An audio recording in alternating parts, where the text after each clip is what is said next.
Donald Trump was elected President of the United States despite his lack of experience in government and his childish and vulgar personality. What happened?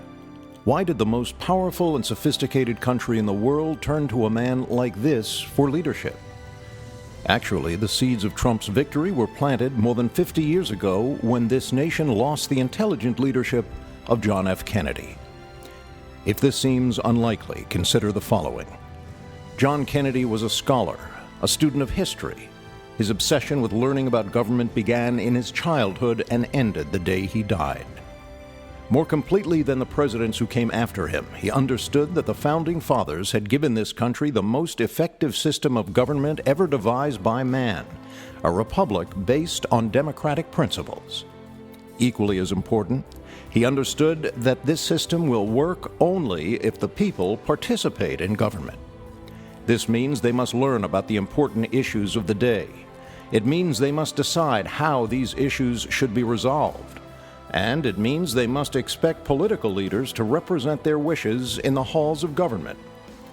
This is the process that gives the people the authority to govern themselves. As president, Kennedy's goal was to imprint these values upon the nation's consciousness.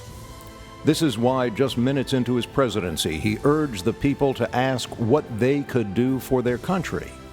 This is why he celebrated the role of government, telling the people that it is a noble profession and the key to our success as a nation. This is why he held more than 60 press conferences in less than 3 years, educating the people, giving them the knowledge they need to form opinions. Kennedy made us proud of government and the role we play in its management. And under his leadership, we became a healthy and productive country. This was his genius.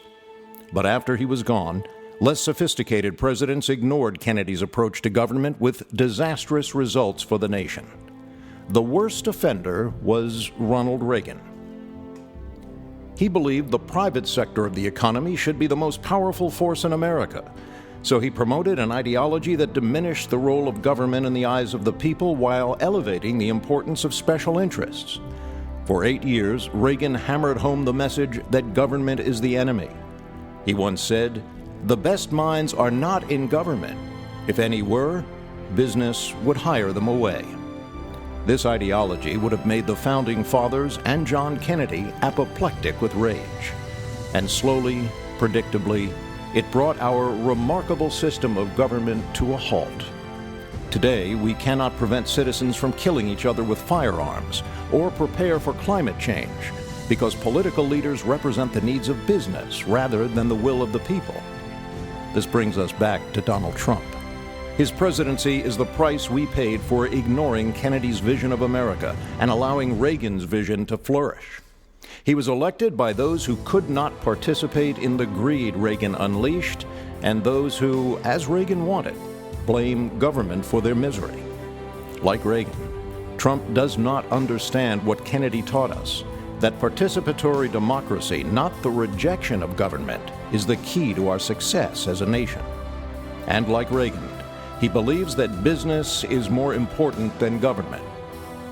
All his bright light gone, the death of John F. Kennedy and the decline of America is an incendiary indictment of the anti-government ideology that has caused so much damage in this country. It warns us that unless we return to the principles that Kennedy gave us, the most effective system of government in the world will become a relic of the past.